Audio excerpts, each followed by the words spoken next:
Hi guys, welcome back to my Learn Guitar series. In this video, we're going to be learning more about rest stroke. Before we get started, if you would like to contact me for a more tailored experience or looking for lessons online, or if you live in the upstate New York or Western New York area, feel free to shoot me an email. It'll be in the description below. Also have my Venmo information down there as well. If you would like to donate so I can keep providing content, feel free to do so. Donate whatever you think it's worth, and hopefully this information is valuable to you. Alright, in our last video we talked about free stroke, and today we're going to talk about rest stroke. Before we get started, let's go into a good playing position. Make sure the neck is in an upward position. Nothing feels weird. You rest your arm over the guitar nicely. I like to wear long sleeves so that it doesn't rub against the wood constantly. It's just more comfortable. Some people use sleeves. I can go over that in another video. I can also go over nails versus not using nails in another video as well. And just let me know in the comments if you want me to do so. Alright, so make sure everything feels good. You're sitting up straight, got a good posture. Everything's good. Nothing's weird. Adjust as necessary. Tune up your guitar. Mine's already good to go. If you need to take a second to tune, go ahead and pause this video before we keep going. Okay, now that you have a good playing position, you want to make sure you have good right hand position. So remember, your thumb primarily uses your bass strings, so E, A, D, or 6, 5, 4. Your index finger or your I finger primarily is going to play G. Your M finger primarily is going to play B. Your A finger is primarily going to play E. Now remember, with our free stroke, thumb moves downwards naturally. Fingers move into the palm. Pinky moves with the ring finger. Okay? Everything feels natural. You don't have any tension. Everything's relaxed. And that's the most important part to all of this, is that everything is relaxed. Let's get another angle on that. Thumb, I, M, A.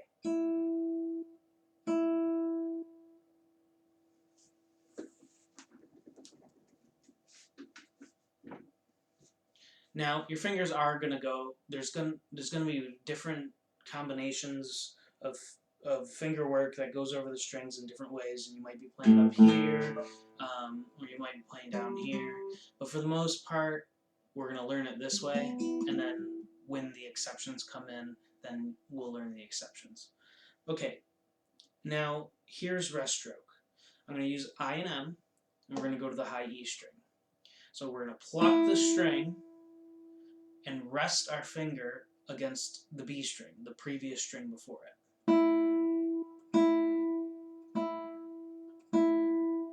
Here's a better angle of that.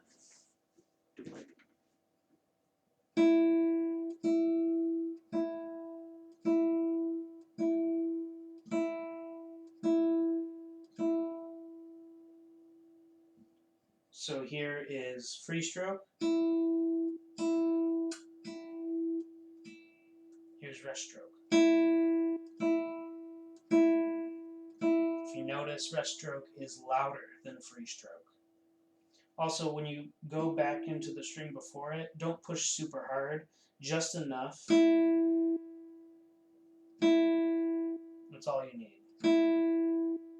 You want it to be firm, but you don't want it to be tense.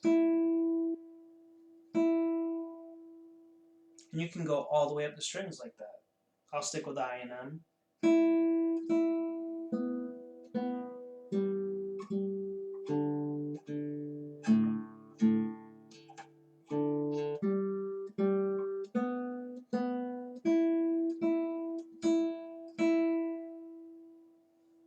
You can use different combinations of fingers. You can do MI.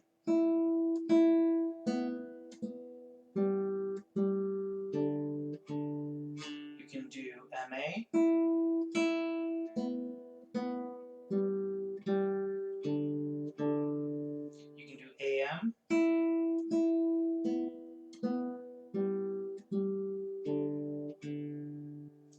IA.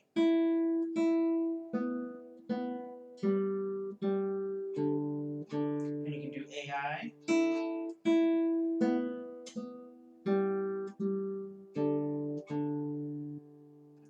And I would recommend doing all of those different combinations. And you can practice on one string, or you can go up and down the strings as well. The reason that you want to do different combinations of fingers is because sometimes the music that you're playing is going to require that you use more than I and M. Also, the reason we have rest stroke and the reason we have free stroke is based on different musical situations. It's more tools in our toolbox. So like if we're playing a chord, you know, we can play it blocked is what we call that, or we can arpeggiate it. And when we arpeggiate it, we're going to be playing free stroke. Now, if we have a melody that we're working on, where it's just a single note line, we're going to want to use rest stroke.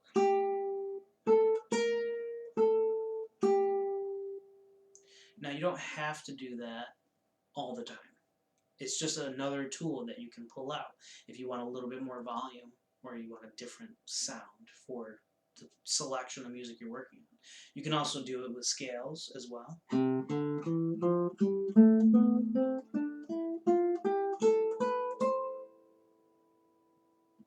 Okay? And that's why we learn it. It's just so that we have something else in our arsenal to be creative, essentially. One study I would recommend, it's similar to what I already have showed you. It's study number 9 on page 25 in the Christopher Parkening book. I will put the name of the book in the description below as well. And you're going to want to work on that slowly. Build it up as you go. As it starts to feel easier, bump the tempo up. And in the book, it says to use I and M.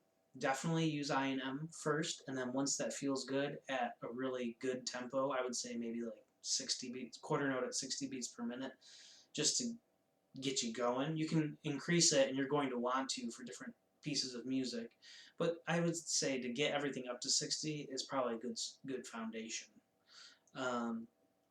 You also, instead of I and M, do all the different combinations that I said. M-I, M-A, A-M, I-A, AI, and it's going to feel weird at first. It's definitely going to feel weird, and it's not going to be comfortable. But if you practice slowly, and you practice a little bit every day, not a large amount of time, only once a week, but a little bit every day, even if it's only 5 minutes a day, you will get better, and it will feel better. Alright, so that's rest stroke. So I'm going to play study number 9. I'll demonstrate that for you. Now, I'm going to start at 60 beats per minute, and then I'll play it at 120.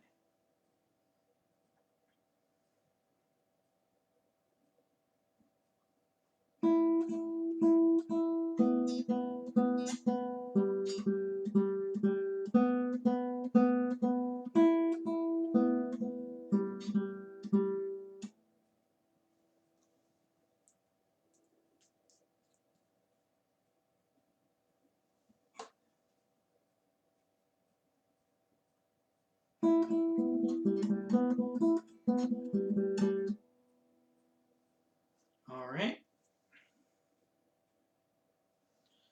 So keep on working on that. And another recommendation that I have for you is the book Pumping Nylon by Tennant is a great resource as well. And it has arpeggios from Terrega's technical studies, in which it gets you using other fingers, playing your open strings, and you can practice these playing rest stroke and free stroke. So I would recommend that as well.